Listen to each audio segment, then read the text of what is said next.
Vous connaissez certainement les vertus de la laine Merino qui assure confort et chaleur, et ce, de la tête aux pieds. Mais aujourd'hui, on va s'attarder aux bas en laine Merino. Il y en a plusieurs qui existent sur le marché et je vais vous aider à faire un choix bien éclairé. La laine Merino, déjà en partant, c'est une formule gagnante parce que c'est antibactérien, anti-odeur.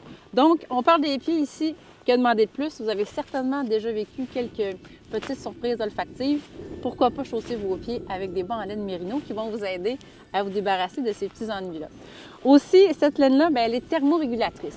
Ce qui veut donc dire, par exemple, si vous avez très chaud dans vos bottes, ça va vous aider à maintenir une température plus stable, à conserver vraiment l'équilibre de la température. Ou, par exemple, si vos bottes prennent l'eau, l'eau, oui, va se rendre à vos bas, sauf que ça va vous aider aussi à conserver la chaleur, donc vous allez avoir moins froid. Il faut savoir aussi que la laine Merino, c'est beaucoup plus absorbant. Ça absorbe beaucoup plus l'humidité que le tissu synthétique. Parlons confort maintenant, parce que ça aussi, c'est important.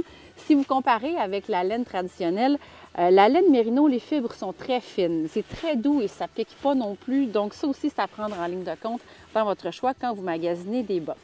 Il y a différentes densités, différentes épaisseurs aussi dans les bas. Plus le bas va être épais, plus il va contenir de laine Merino et plus il va être chaud. Mais vous pourriez quand même utiliser un bas à laine Merino pour l'été, pour aller travailler par exemple, un bas qui va être plus mince. Et là, à ce moment-là, on va aller plus chercher les qualités thermorégulatrices que celles qui vont vous aider à avoir un peu plus de chaleur. Vous avez des densités donc dans le light, dans le medium, dans le heavy, mais quand vous faites votre choix, c'est important de regarder sur l'emballage le pourcentage de laine Merino. Il y aura toujours un peu de synthétique, par exemple du nylon pour la durabilité ou de l'élastane pour le stretch. Par contre, gardez bien le pourcentage de laine Merino. Plus il est élevé, plus le bas va être efficace. Et vous voyez devant moi, j'en ai quelques exemples. Il y en a dans différentes compagnies, notamment chez Pellerin, Icebreaker, Smartwool, Lorpen. Il y en a chez les hommes, chez les femmes. Il y en a même pour les petits. Regardez ici, ceux-là, comment ils sont mignons. Et si vous voulez en savoir plus sur ce qui existe dans les bas en laine Merino, allez faire un tour chez La Tulipe.